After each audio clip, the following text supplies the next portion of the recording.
What's up, everybody? This is Amro. I wanted to start this video series where I go over lawsuits and kind of give my opinion on it.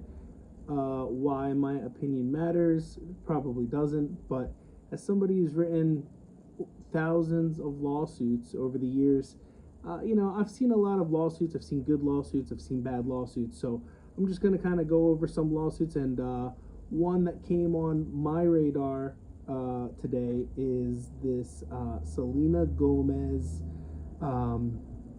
Wondermind lawsuit. So, getting right to the, meat of it, right?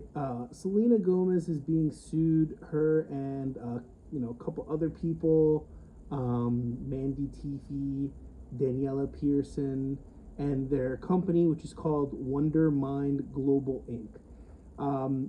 They're being sued by investors who, I guess, invested money and were not happy with the, way the company was going, and, that sort of thing. So they're alleging a series of claims here that are centered around the claim of fraud, securities fraud, and, misrepresentation and things like that. And so, I wanted to give my 2 cents of the lawsuit, right? That's pretty much the, start and end of it. They invested money. They feel like they were misled. A couple years went by, and then they didn't hear too much updates. So then they were like, okay, and then a news article, some media article was published about how the company's just like in disarray. So then they're like, all right, we got defrauded, and now we're suing them for fraud. My thing about this lawsuit, and not to take away from the investors or anything, but the thing is like, fraud's a pretty high burden to satisfy. Anybody that does work in law knows that fraud is a heightened pleading standard compared to other claims, and they're pleading other claims here, securities fraud, and a couple different claims here. But I went through the lawsuit, right? I read it.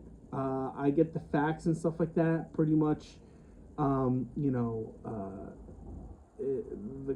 cut and dry of it is that they invested the money. They didn't hear back from them too often as far as updates goes, and they feel like they were misrepresented. And scrolling down to count one, it kind of summarizes, and I'm going to put this on here, exactly what the misrepresentations were.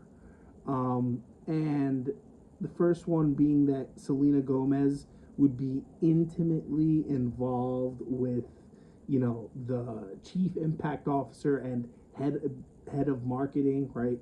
So Selena Gomez's involvement, they're saying, is like a material thing.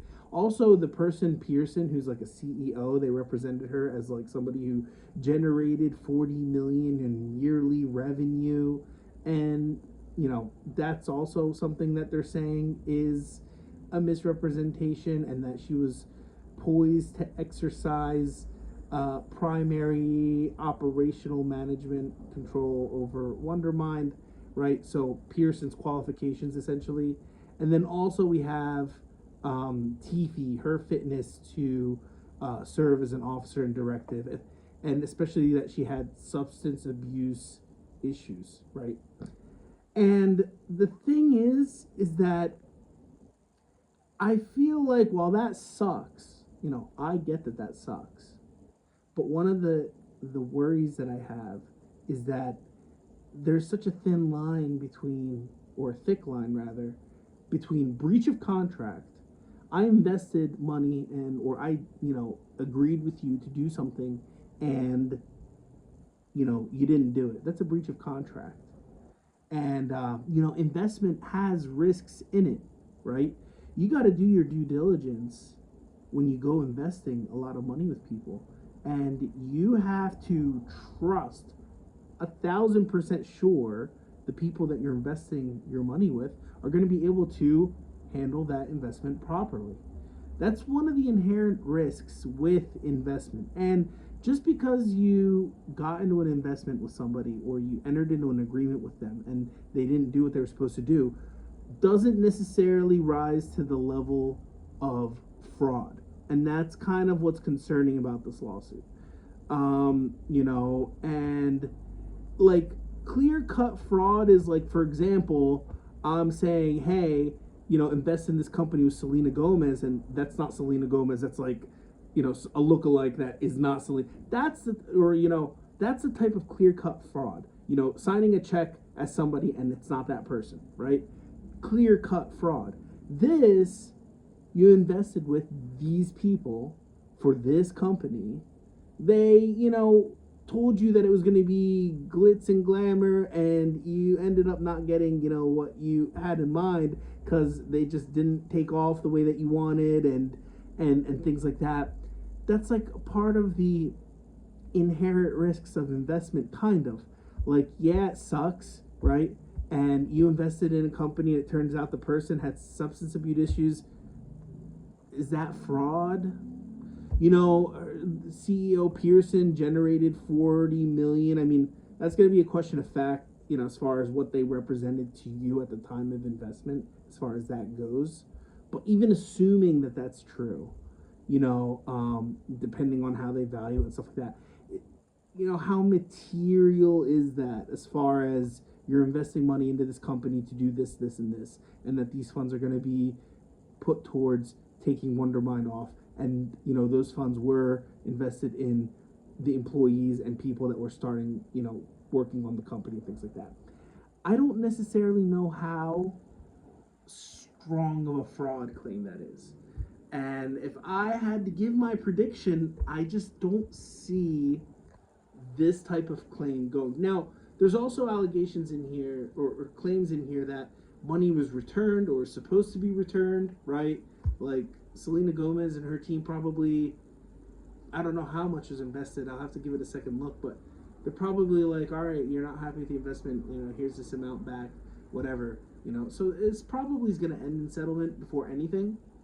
I don't think that, it's going to go all the way to trial, but generally speaking, it looks like a breach of contract claim, not a fraud claim. I don't think that rises to the level of fraud. And lots of courts and lots of cases have said that before. So there's 1 through 4 is all fraud, and then common law fraud. They do have breach of contract in here as far as use of investor proceeds, count 5, right? Rescission, trying to cancel the contract, okay? Also count 7, breach of contract related. Count 8, conversion. You don't usually plead a tort with a, with a contract claim. It's either one or the other.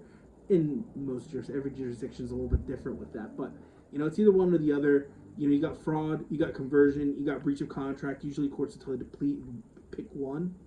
So sometimes people will throw all of these claims. They got unjust enrichment here in the alternative, which, okay, but technically all of these claims are in the alternative, right? You're not going to get fraud and breach of contract. You're not going to get breach of... Now, some of these claims are just against Pierson. Some of these claims are just against, Wondermind or whatever.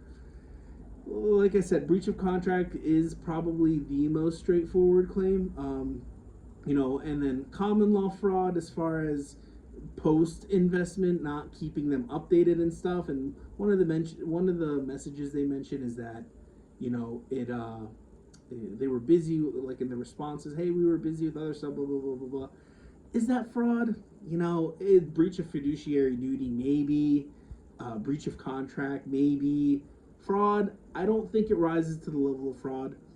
But bottom line here, it's filed in the district court in Delaware. 99% chance it settles before it ever goes to trial, right?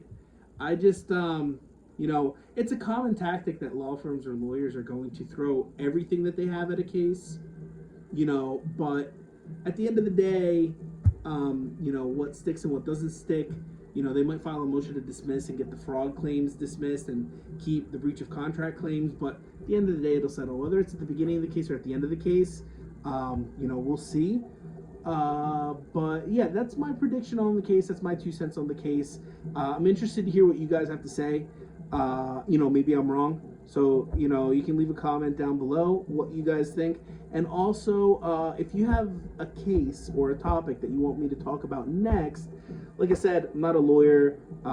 You know, I'm pretty much just like a legal writer. I write for people, you know, and lawyers in many different states. So my eyes have come across a fair number of lawsuits. So, you know, I could tell what a good lawsuit looks like, what a bad lawsuit looks like, and so, you know, that's just kind of my knack. So I'm giving this whole thing a try, right? About you know, but if you have a case that's interesting that you want me to go over, I could read the complaint, take a look at it, put my 2 cents of it, keep the discussion going from there.